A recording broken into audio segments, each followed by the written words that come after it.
Hello everybody, and welcome to this seemingly abnormal documentary series I'm going to be doing on this YouTube channel of mine.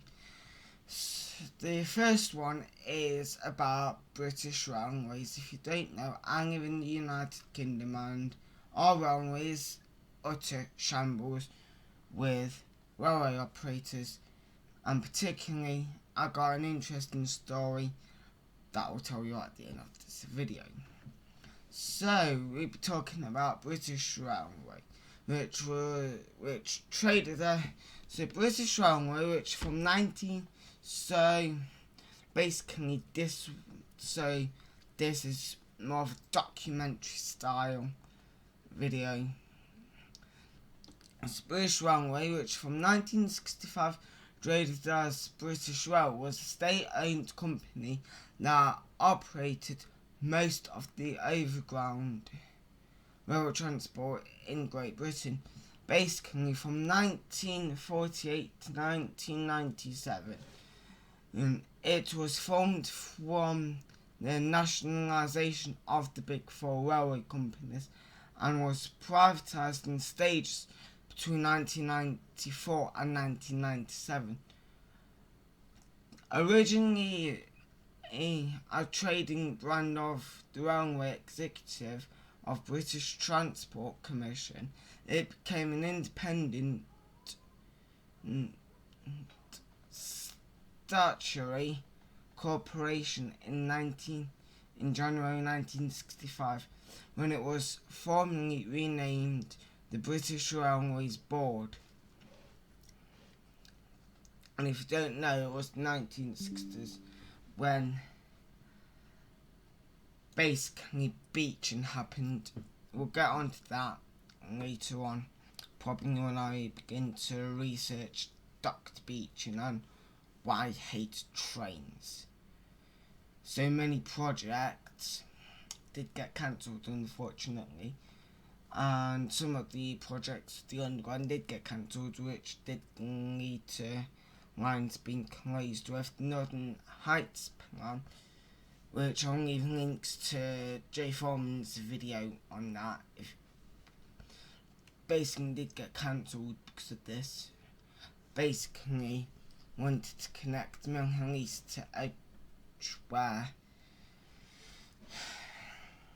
The period of nationalisation saw sweeping changes in the railway. A process of dieselisation and electrification took place, and by 1968 steam locomotives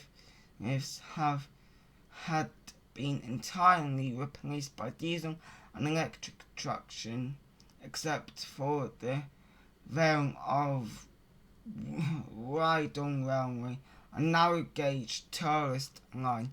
Passengers replaced freight as the main source of business, and 1/3 of the network was closed by the beaching cuts of the 1960s in effort to reduce rail subsidies, and many of which turned into heritage lines, but one has opened last year.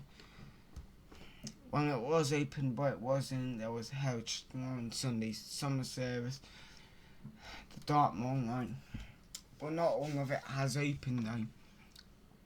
On privatisation, the responsibility for track, signalling and stations was transferred to Rail Track, which is going to be in another video following up this one, which was later brought under public control as Network Rail, which do see quite a lot of Network Rail wagons near where I live.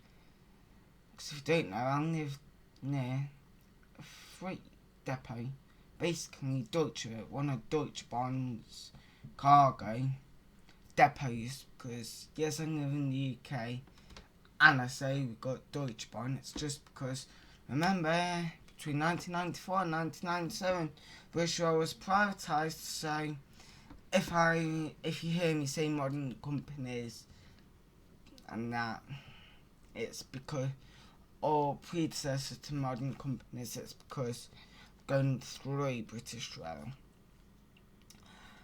And that for trains to train operating companies or TOC. TOC and FOC. So TOC on the railway means train operating company, and FOC means freight operating company. And I'll leave a link to Dad Rail's channel where you can go look that up, because he's got tons of railway vlogs talking about the railway job if you're fascinated. And that the British Rail double arrow logo was formed of two interlocked arrows showing the direction of travel on a double track railway, and was nicknamed the arrow of indecision. It is now employed as a generic symbol of street signs in Great Britain, denoting railway stations, and is printed on railway tickets as part of the Railway Delivery Group's jointly managed National Rail brand. So we'll get into the history. So basically, nationalisation we're getting on. The rail transport system in Great Britain developed during the 19th century after grouping in 1923 under the Railway Act of 1921. There were four large railway companies, each dominating its own geographic area. The Great Western Railway, which was a pre-grouping railway. The London, Midland and Scottish Railway, or LMS, which I think was my local one. The LNER, which is still running today, although be it probably government owned, I don't know, because in privatization and contracts, it's hard to keep track. And the Southern Railway, or SR. During World War One, the railways were under state control, which continued until 1921. Complete nationalisation had been considered, and the Railway Act 1921, sometimes considered as a precursor to that, but the concept was rejected, and nationalisation was subsequently carried out after World War II under the Transport Act of 1947. This act made provision for nationalisation of the network as part of a policy of modernising public services by Clement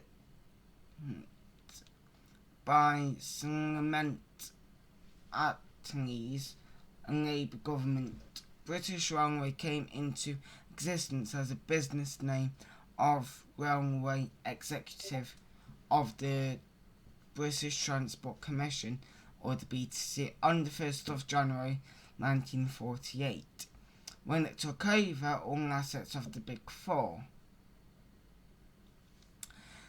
There were also joint railways between the Big Four and few light railways to consider.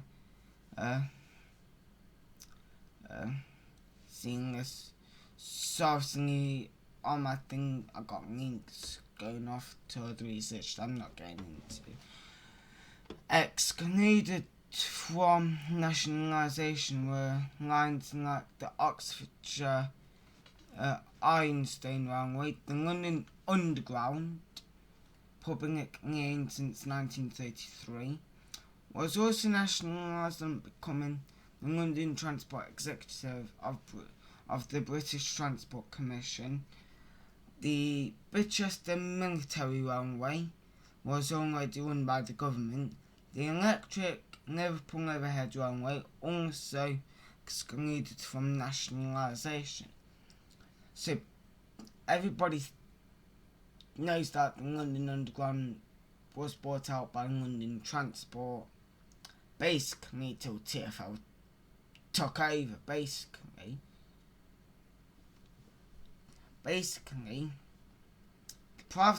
London Transport privatised all the buses.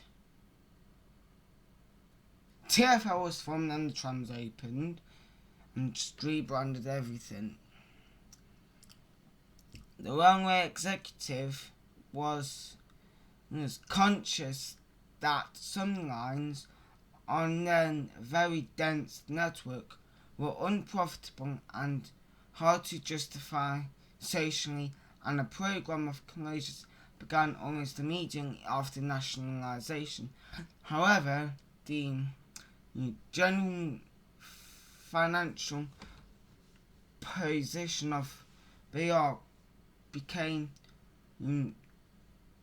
gradually poorer until an operating loss was recorded in 1955, which the executive himself had been abolished in 1953 by the Conservative government, but got Conservative government in, governing now by Boris Johnson, former Mayor of London. Now,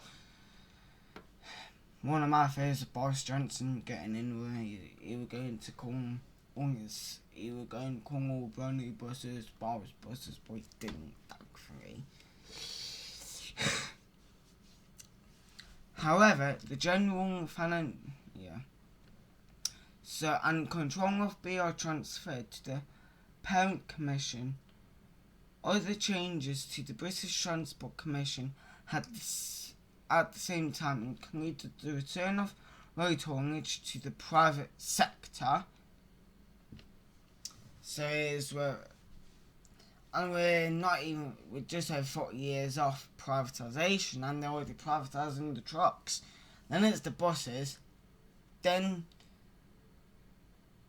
kind of kicking into making its own money, not getting the government support. But we'll get into that. Regions. So you got British Railways was divided into regions that were initially based on the areas of the former Big Four. Operated in later, several lines were transferred between regions. Notably, these included the former Great Central lines from the Eastern region to the London Midland region, and the West of England Main Line from the Southern region to the Western region. So you got the Southern region, which is the former Southern Railway lines. You got the Western region, which is the former Great Western Railway lines. The London Midland region, the former London Midland and Scottish Railway lines in England and Wales. The Eastern region, the former LNER lines south of York.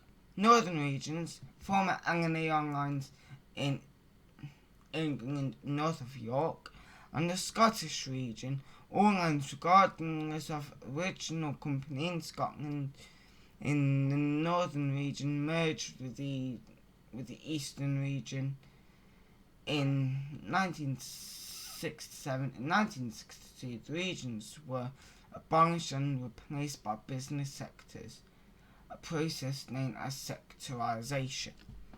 The Anglia region was created in late 1987. It is the first general manager being John Edmonds, who began his appointment on the 19th of October 1987. Full separation from the Eastern region, apart from engineering design needs, occurred on April 29th, 1988. So on 3 years after Titanic was actually discovered. Fun fact, I'll get onto that, but that will too. I would have to research, like, I wouldn't be able to do it in one video, like BR. I wouldn't be able to do it in one video. It would have to be, God knows how many videos, because I would have to go through testimony. I would have to research that. So basically, I'll do a timeline and then merge the videos together. The 1955 Modernization Plan.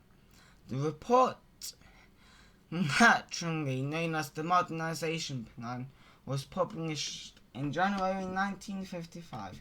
It was indeed to bring the railway system to the 20th century. A government white paper produced in 1956 stated that the modernisation will help eliminate BR's financial defects by 1962, but figures in both this and the original plan were produced for political reasons and not based on detailed analysis.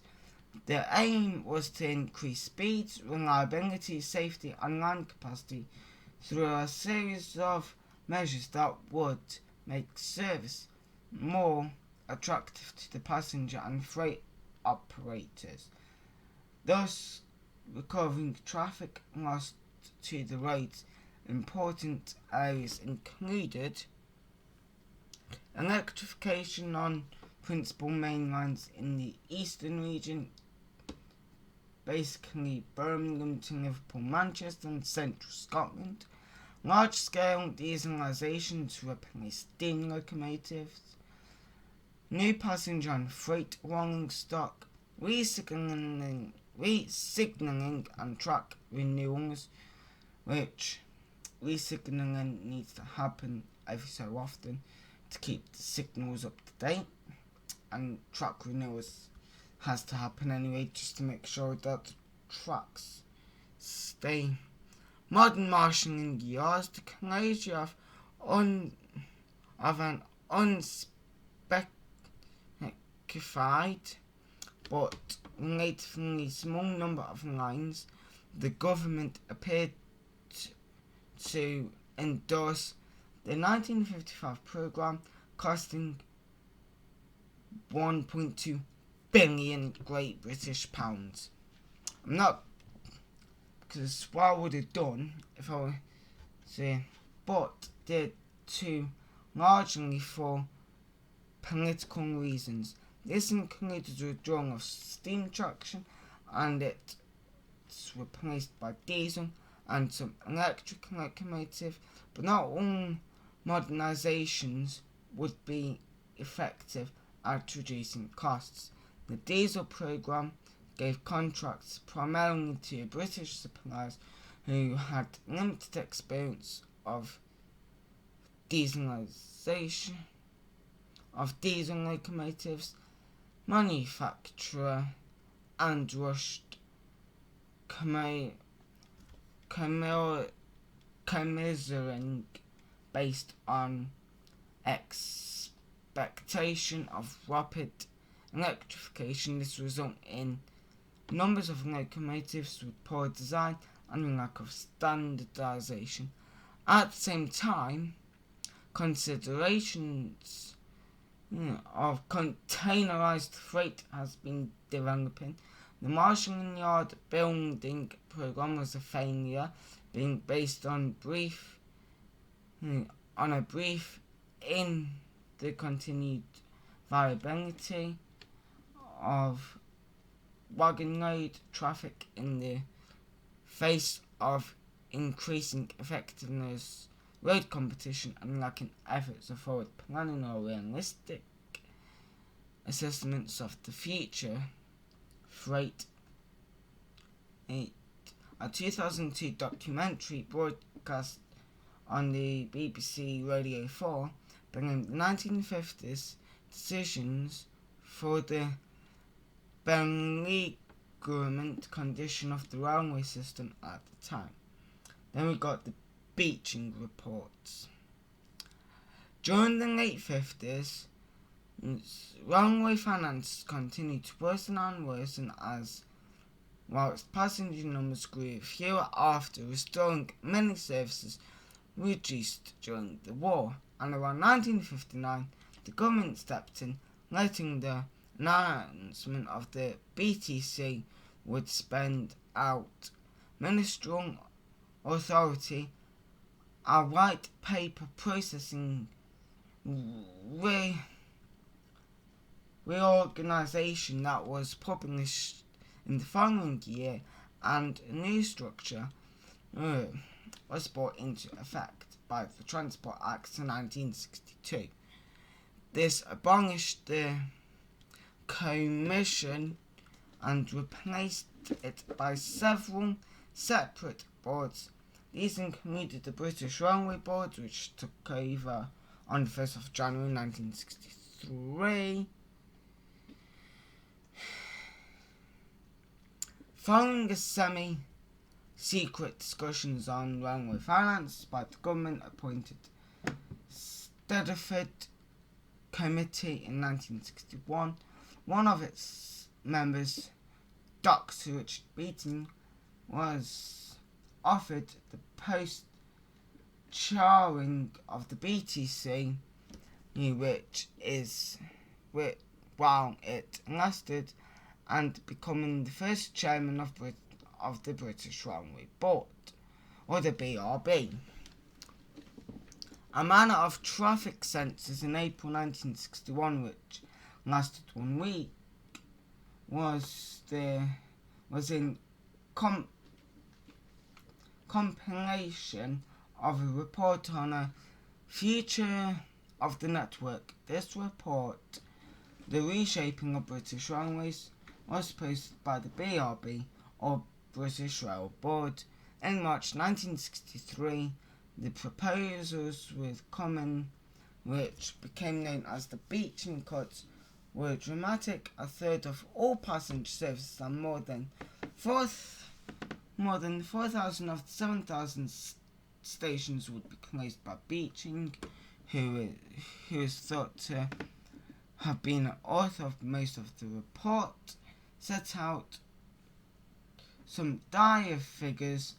1/3 of the network was carrying just 1% of the traffic over. Of the 8,000 passenger coaches, 6,000 were said to be used only 18 times a year or less. Through maintaining them between £3 and £4 million a year, they earned only about £500,000. Most of the closures were carried out between 1963 and 1970, including some that were not listed in the report, whilst other suggested closures were not carried out. The closures heavily criticised at the time. A small number of stations and lines closed under the Beeching programme have been reopened with future reopening proposals. So, like I say, we got the Dartmoor line, which is the latest between Exeter and Okehampton, hoping the extended sooner. We will never see the Great Central Line reopen again because quite a lot of modernisation would need to be done around the East Midlands, and then you would have to then install lifts at stations. You would then have to realign the track bed, and it would just be a mess. This is what they should have kept. A second beat. So a second Beeching report, the development of major trunk routes, followed in 1965. This did not recommend closures such as but outlined a network for development. Fate of rest on the network was not discussed in the report. The basis for calculating passenger fares charged in 1964 in the future of fares on some routes such as rural, holiday and commuter services would be set at a higher level than on other routes. Previously, fares have been calculated using a simple rate for distance travelled,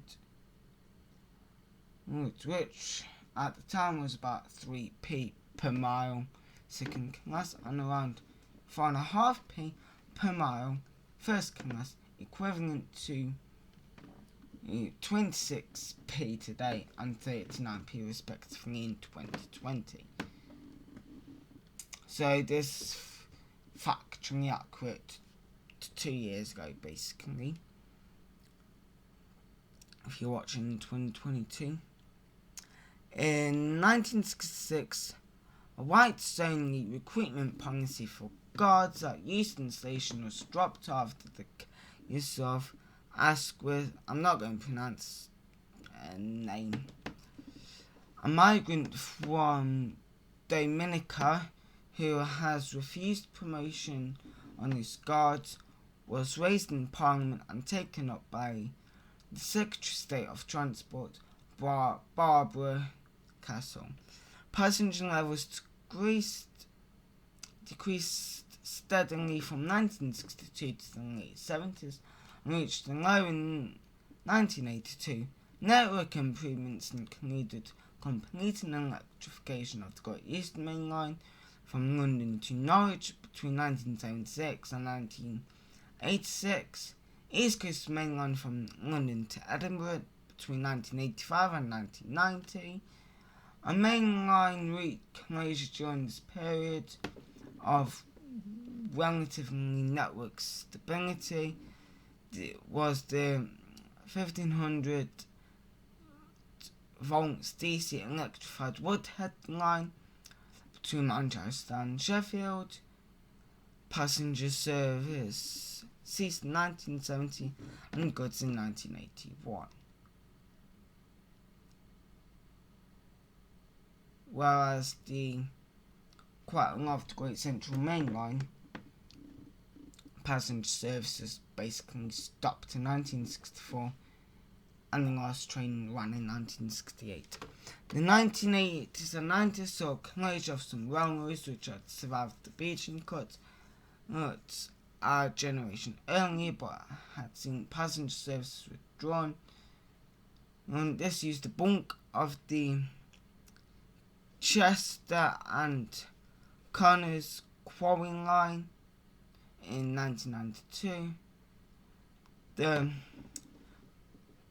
The Bury Hill to Walsall section of the South Staffordshire Line in 1999, while Birmingham to Wolverhampton section of the Great Western Railway was closed in 3 phases between 1972 and 1992. A further BR report from the committee chaired Sir David Serpell was published in 1983. The Serpell report made no recommendations, but such that set out various options for the network, including that some extremes at the most extreme a skeletal system of less than 2,000 route kilometres. The report was not welcomed and the government decided to quietly leave it on the shelf.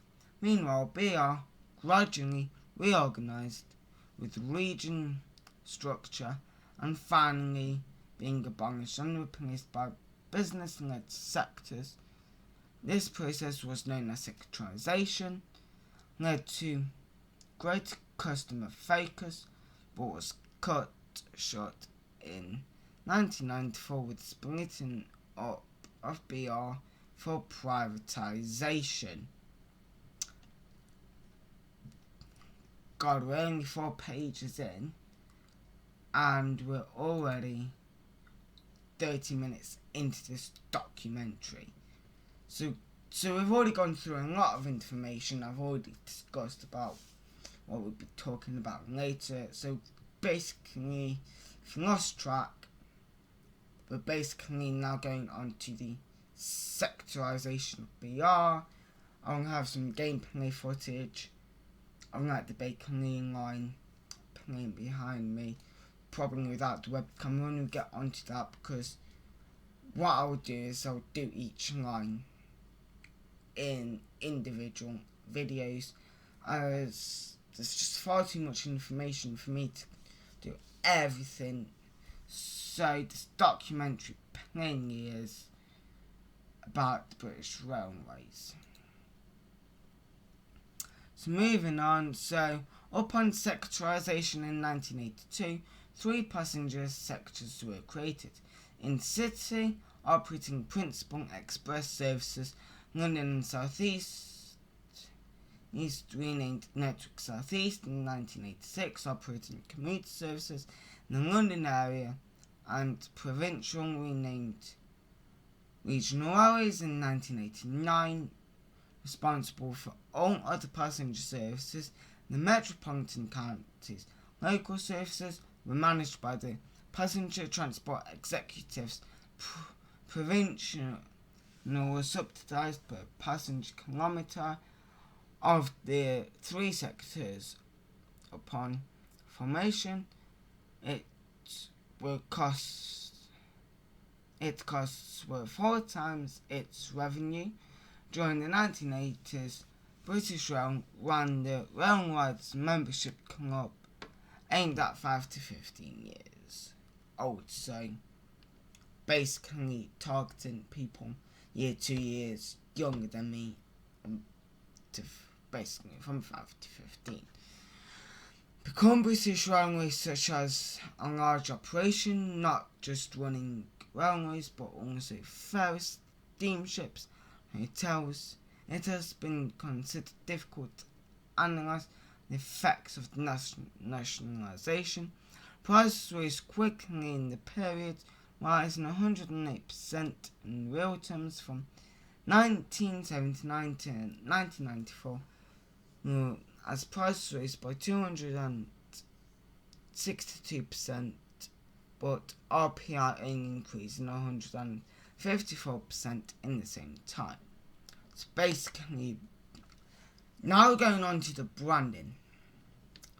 So, following nationalisation, British Railways began to adapt the corporate liveries on rolling stock that it had inherited from its predecessor rail companies.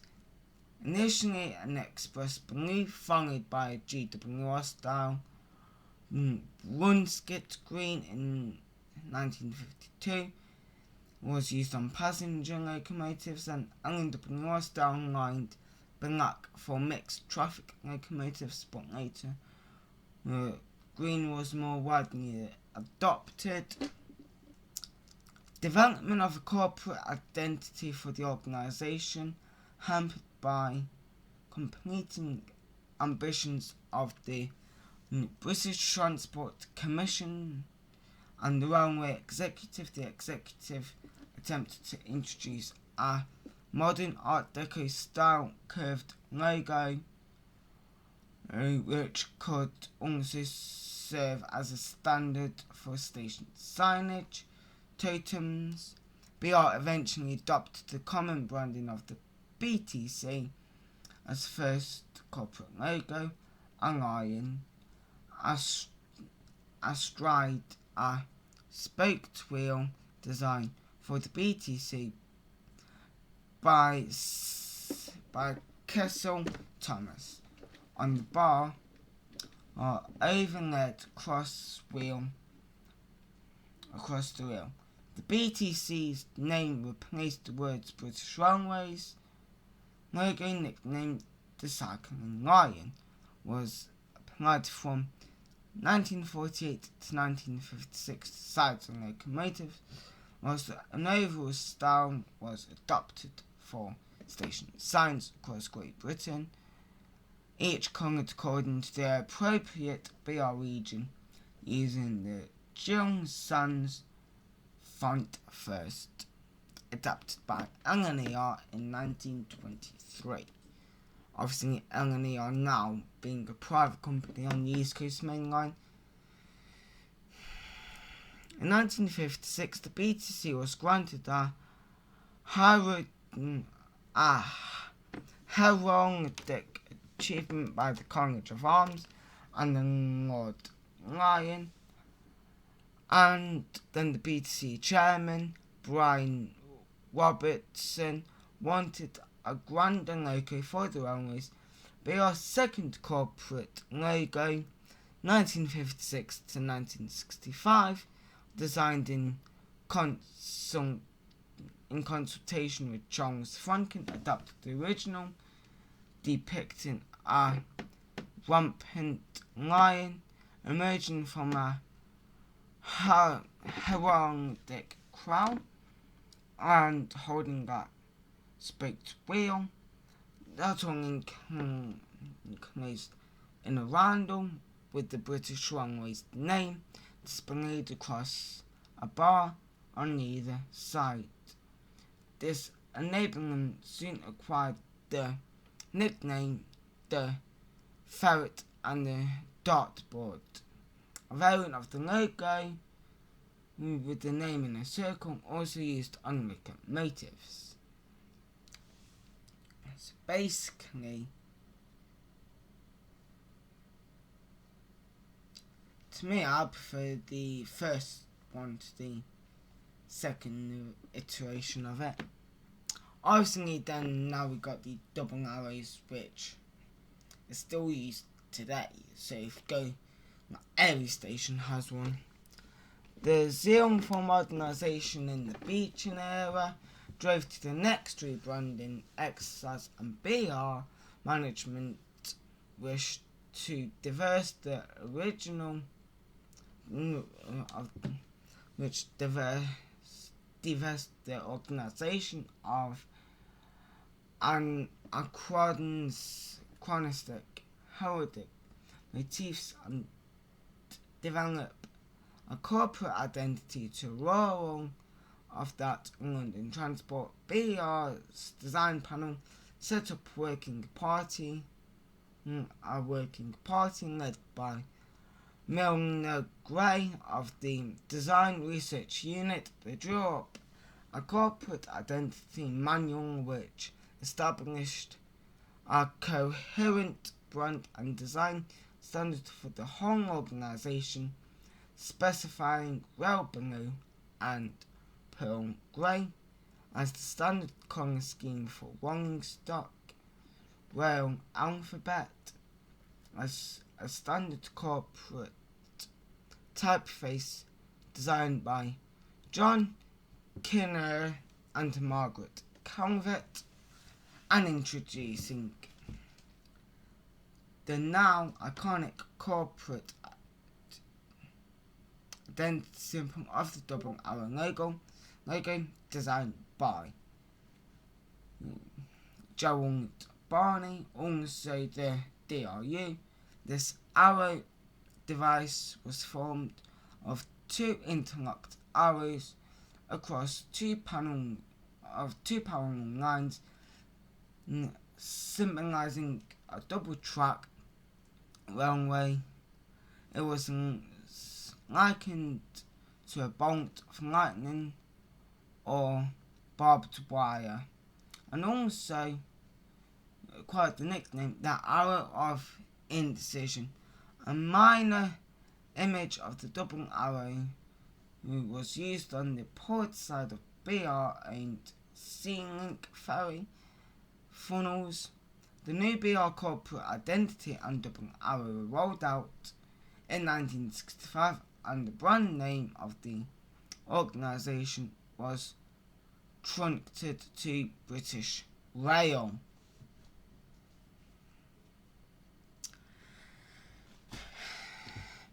The informality of BR branding continued with the process of sectorisation was introduced in the 1980s. Certain BR operations such as Intercity Network Southeast, Regional Railways or Rail Freight began to adopt their own identities, introducing logos and colour schemes which were essentially variants of the British Rail brand. Eventually, as sectorisation developed into a prelude to privatization, the unfiled British Rail brand disappeared with the noticeable exception of the double arrow symbol, which has survived into this day and serves as generic trademark to denote railway services across Great Britain. The BR Corporate Identity Manual is noted a piece of British design history, and there are plans for it to be republished. Because if you don't know, the government basically wants to reverse what they've done in 1994 and renationalise the railway. So basically, they're calling it Great British Railways, because BR is still trademarked and someone still owns it, hence why it's still licensable. Despite its nationalisation in 1947 as one of the commanding heights of the economy, according to some sources, British Rail was not profitable for most, if not all, of its history. Newspapers reported that recently, as the 1990s, public rail subsidy was counted a profit. As early as 1961, BR was losing £300,000 a day. Ouch. Although the company was considered the sole public transport option, in many rural areas, the beaten cuts made buses the only public transport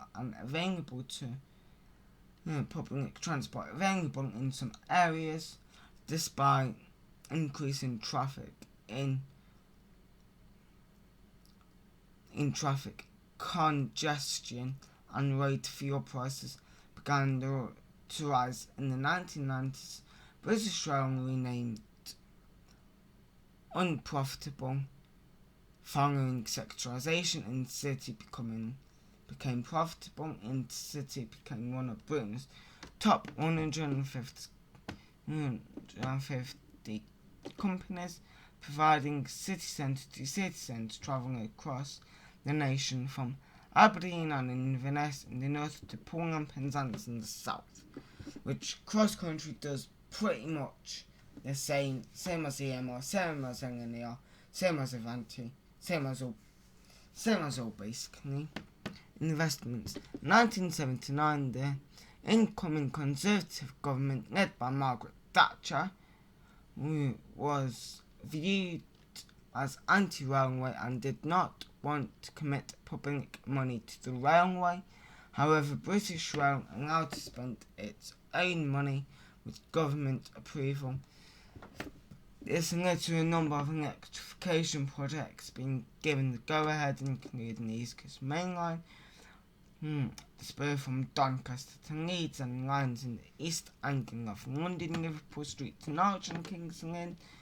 The list approximately completion dates include St Pancras to Bedford 1981 to 1983, Rock Ferry to Houghton in 1985, Hitchin to Leeds 1985 to 1988, Colchester to Norwich 1986, Bishop's Stortford to Cambridge 1987, Watford Junction to St Albans Abbey 1988, Royston to Cambridge 1988, Snowhelm Tunnel as part of Thameslink project 1988, Doncaster to York 1989, Airdrie to I'm gonna mess up this, Drumgalock 1989. Sorry for any Scottish people out there.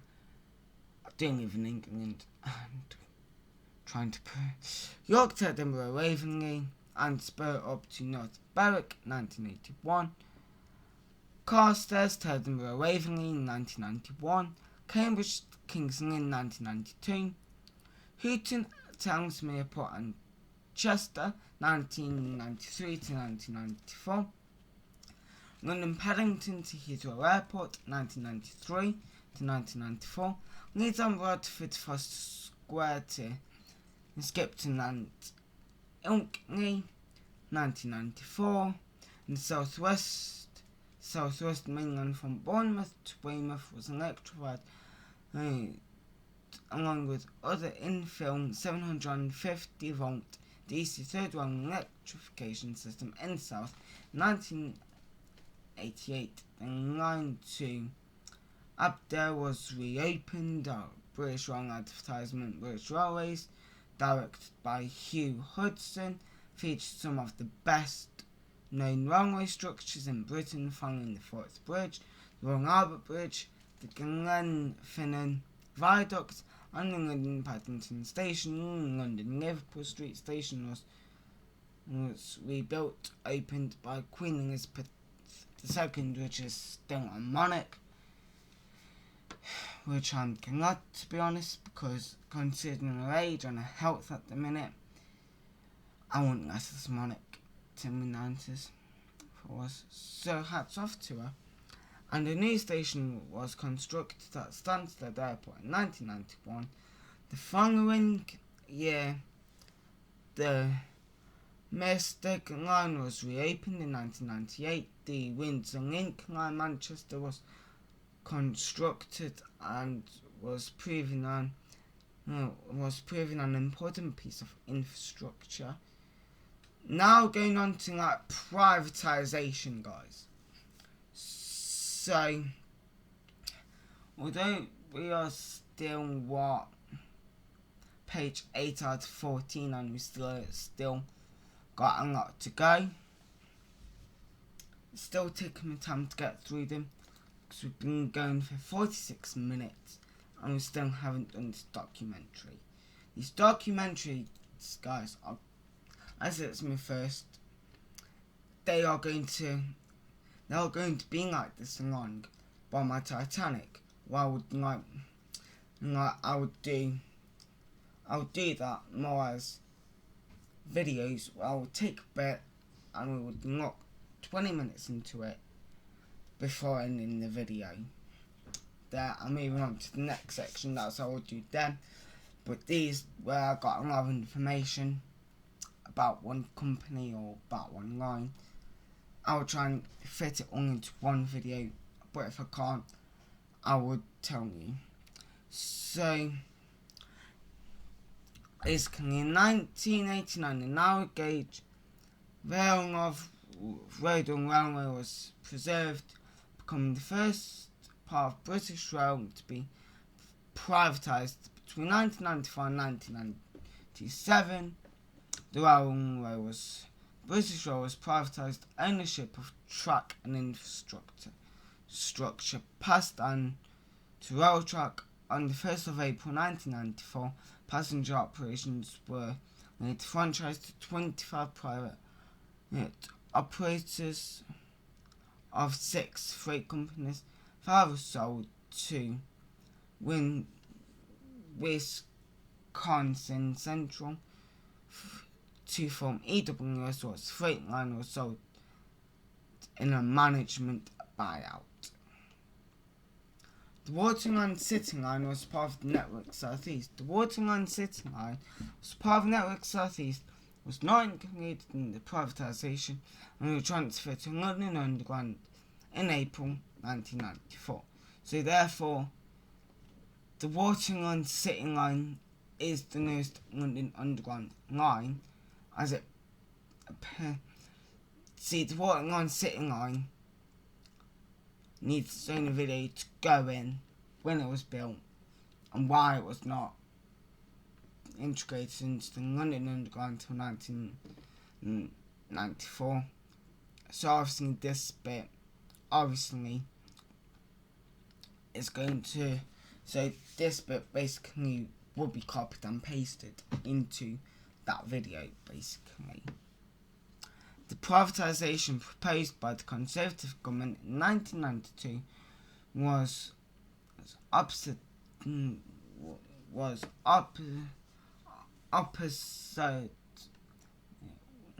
by the Labour Party and the rail unions. Although the Labour initially proposed to reverse privatisation, the New Labour manifesto of 1997 instead opposed to Conservative plans to privatise the London Underground. Well, unions have historically opposed privatisations, but former Associated Society of Locomotive Engineers and Firemen General Secretary Lou Adams moved to work for Virgin Rail Group and said a 2004 radio phone in programme, and all the time it was the public sector. All we got were cuts, and today more members in the trade union, more train drivers and more trains running. The reality is that it's worked. We protect jobs and we're getting more jobs. So yeah, accidents and incidents. Obviously we are skipping past all of this because if you want to do it, you better go on. So quite a lot of this is just so yeah. So there's quite a lot. So obviously I'm flicking through. So now we're getting on to successor companies. Under the process of British Rail's privatisations, the operations split into 125 companies between 1994 and 1997. The ownership and operation of the infrastructure of the railways was taken over by Railtrack. The telecoms infrastructure and British Rail telecommunications were sold to Waco, which three private rolling stock companies, Roscos and in trains, Eversholt Rail Group and Porterbrook. Passenger services were divided into 25 companies which were let on a franchise basis for a set period, whilst freight services were sold off completely. Dozens of small engineering and maintenance companies were created and sold off. British Rail passenger services came to end upon franchising ScotRail, with the last service being the Caledonian Sleeper service from Glasgow and Edinburgh to London on the 31st of March 1997. The final service is operated was a rail freight distribution freight train from Dongett Moor to Wembley on the 20th November 1997. The British Railway Boards continued in extensive cooperation until early 2001, where it was replaced by the Strategical Rail Authority as part of implementation of the Transport Act 2000. The original train franchise was Anglia Trains, Arriva Trains Merseyside, Arriva Trains Northern, Central Trains, which then become East Midlands, obviously on East Midlands Trains, and now East Midlands Railway. No. Chiltern Railways, Connex South Central, Connex South East, C2C, which is still in here today, Gatwick Express, which is now owned by Govia, the Iron Line. So, First Great Eastern, First Great Western, First North Western, Gatwick Express, GNER, which then was East Coast, then Virgin, and now LNER. The Iron Line, which is owned by South Western, American Main Line, ScotRail, which is now owned by Banlieue but is still running, Silverlink, South West Trains, which is now South Western Railway, Thames Trains, Thames Link, that is still bloody running, though being renamed First Capital Connect, then renamed Thames Link, the Valley Lines, Virgin Trains Cross Country, Virgin Trains West Coast, Wigan, Wales and West. So obviously Virgin Trains West Coast and Virgin Trains Cross Country. Obviously Virgin Trains Cross Country then become Cross Country, and that owned by Arriva, and Virgin Trains West Coast is now Avanti West Coast. So obviously, I'm going to leave the rest. So if you want to look up trains and that, they'll come out as separate videos. Obviously, there's no graphic behind me. As you can see, there's no graphic behind me.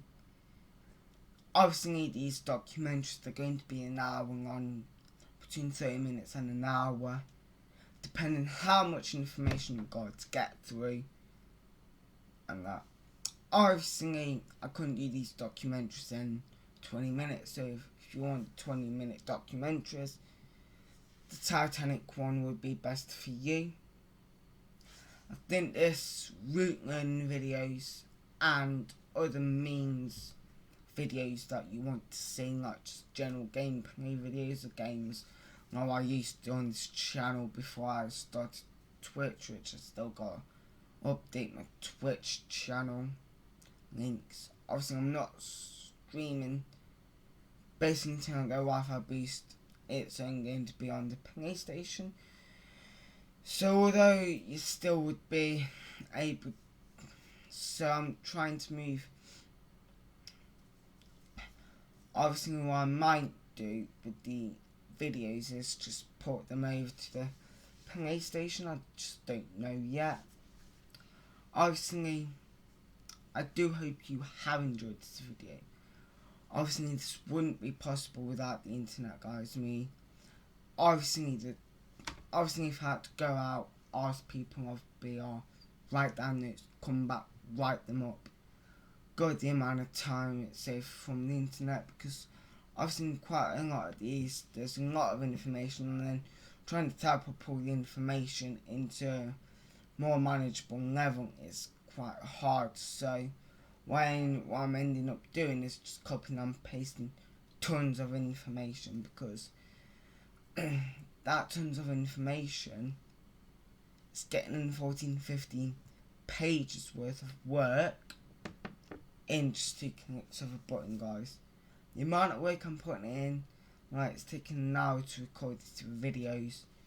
Obviously it's taken 5 minutes to research them, because obviously for Titanic I would look up, obviously that would be more involved, so that obviously I'm working on a business plan for a venture to obviously bring in some income for me, and also for me to bring more games to you. So it'd be nice if you would help donate, because I'm working on that. So that's partly why I'm copying and pasting. Also, I'm struggling a bit on that. So yeah, so I will leave you guys to it. I'll come back in the next video with more of a documentary on the London Underground Bakery line. So with the London Underground, I will do line by line, and then obviously from that I will then do more of a video where I just take random stuff. But obviously you guys would be awesome if you did subscribe. Obviously these videos wouldn't be possible without you watching them, and I shall see you in my next video. Goodbye for now.